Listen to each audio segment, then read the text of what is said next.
भैया बहनों को ढेर सारा प्यार।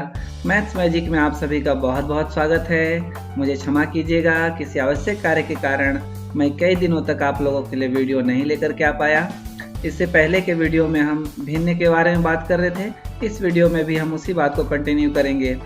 इस वीडियो में हम ऐसे भिन्नों को देखेंगे जिनका हम डेली लाइफ में बहुत ज़्यादा उपयोग करते हैं। हम ये देखेंगे कि उन्हें हम गणित में लिखते कैसे हैं और हम उनको बोलते क्या हैं।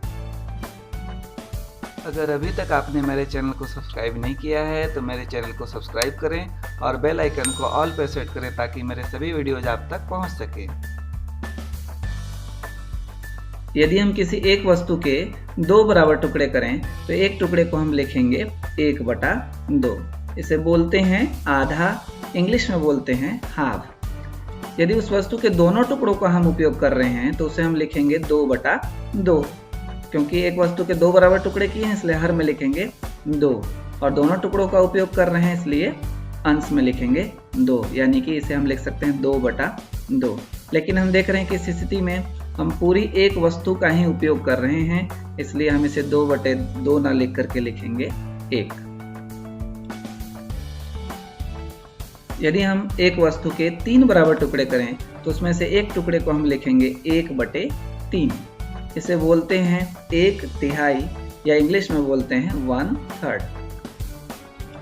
3 में से 2 टुकड़ों को अगर हम लें तो उसे हम लिखेंगे 2/3 और बोलेंगे 2/3, इंग्लिश में बोलेंगे 2/3। यदि तीनों ही टुकड़ों का उपयोग करें तो उसे हम लिख सकते हैं 3/3। लेकिन इस स्थिति में हम देख रहे हैं कि हम पूरी एक वस्तु का उपयोग कर रहे हैं, इसलिए 3/3 न लिख करके लिखेंगे 1। जब एक वस्तु को 4 बराबर भाग में बांटते हैं तो उसमें से एक भाग को लिखते हैं 1/4। इसे बोलते हैं 1/4 या फिर इंग्लिश में बोलते हैं 1/4। 1/4 को हम अपने दैनिक जीवन में किसी और नाम से भी जानते हैं। क्या आप बता सकते हैं कि इसे और क्या कहते हैं? चलिए मैं बताता हूँ। जब हम सब्जी खरीदने बाजार जाते हैं और सब्जी वाले से मिर्च, अदरक या लहसुन का भाव पूछते हैं तो वह किलोग्राम में न बताकर अक्सर पाव में बताता है, जैसे कि 20 रुपये पाव, 50 रुपये पाव आदि। तो इस पाव का क्या मतलब होता है? तो भाई आप 1 किलोग्राम तो जानते हैं ना।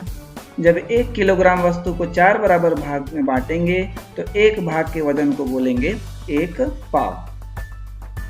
इसी तरह 1 लीटर दूध को 4 बराबर भाग में बांटिए तो उसमें से एक भाग को हम कहेंगे 1 पाव, यानी कि 1/4 को पाव भी कहते हैं। जब एक वस्तु के 4 टुकड़ों में से 2 टुकड़ों का हम उपयोग करते हैं तो इसे हम लिख सकते हैं 2/4। इसे बोलेंगे 2/4, इंग्लिश में बोलेंगे 2/4। लेकिन हम देख रहे हैं कि इस स्थिति में हम उस वस्तु का आधा भाग उपयोग कर रहे हैं, तो 2/4 को हम लिख सकते हैं 1/2, क्योंकि आधा को भिन्न के रूप में लिखते हैं 1/2। जब उस वस्तु के 4 में से 3 भाग का हम उपयोग करें तो इसे भिन्न के रूप में लिख सकते हैं 3/4, बोलेंगे 3/4 या फिर इंग्लिश में बोलेंगे 3/4। 3/4 को हम पौने भी बोलते हैं, जैसे कि समय को बताने के लिए हम बोलते हैं 2:45, 3:45 ऐसा। तो हम 3/4 यानी कि 3/4 को पौने भी बोलते हैं। जब हम एक वस्तु के 4 टुकड़ों में से चारों ही टुकड़ों का उपयोग करें तो इसे हम भिन्न के रूप में लिख सकते हैं 4/4। लेकिन हम देख रहे हैं कि इस स्थिति में हम पूरी एक वस्तु का उपयोग कर रहे हैं, इसलिए 4/4 को हम 1 भी लिख सकते हैं। अब यदि हम एक वस्तु के 4 टुकड़ों में से चारों टुकड़ों का उपयोग करें और दूसरी वस्तु के 4 में से एक टुकड़े का यानी कि कुल 5 टुकड़ों का हम उपयोग करें तो इसे हम भिन्न के रूप में लिख सकते हैं 5/4 या फिर मिश्र भिन्न के रूप में लिख सकते हैं 1 सही 1/4, क्योंकि एक पूरी वस्तु उपयोग कर रहे हैं और दूसरी वस्तु का 1/4 यानी कि 1/4 भाग उपयोग कर रहे हैं। तो इसे हम बोल सकते हैं 5/4 या फिर इसे हम सवा के नाम से भी जानते हैं। आपने सवा किलो ऐसा सुना होगा जरूर, तो 5/4 को हम सवा के नाम से भी जानते हैं। अब इन आकृतियों को एक बार फिर से विस्तार से देखिए। जब हम एक वस्तु के 4 बराबर टुकड़े करें और उसमें से एक टुकड़े का उपयोग करें तो इसे हम लिखेंगे 1/4, बोलेंगे 1/4 या 1 पाव। यदि 4 में से 2 टुकड़ों का उपयोग करें तो इसे हम लिखेंगे 2/4 या 1/2। इसे बोलेंगे 2/4 या आधा। यदि 4 में से 3 टुकड़ों का उपयोग करें तो इसे लिखेंगे 3/4, बोलेंगे 3/4 या पौने। 4 में से चारों ही टुकड़े उपयोग करें तो इसे हम लिख सकते हैं 4/4 या 1। इसे हम बोलेंगे 4/4 या 1। अब यदि एक वस्तु के चारों टुकड़े और दूसरी वस्तु के 4 में से एक टुकड़े का उपयोग करें तो इसे हम लिखेंगे 5/4 या 1 सही 1/4, बोलेंगे 5/4 या सवा।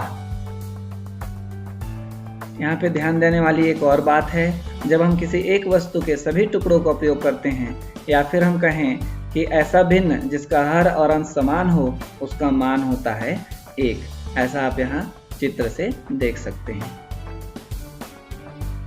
आज के वीडियो में बस इतना ही। आगे के वीडियो में हम भिन्नों की संक्रियाओं यानी कि भिन्न का जोड़, घटाव, गुणा और भाग पे चर्चा करेंगे। आपको वीडियो कैसा लगा कमेंट करके जरूर बताएं। अगर आपको ये वीडियो अच्छा लगा तो इसे अपने दोस्तों को शेयर करें, इसे लाइक करें। धन्यवाद।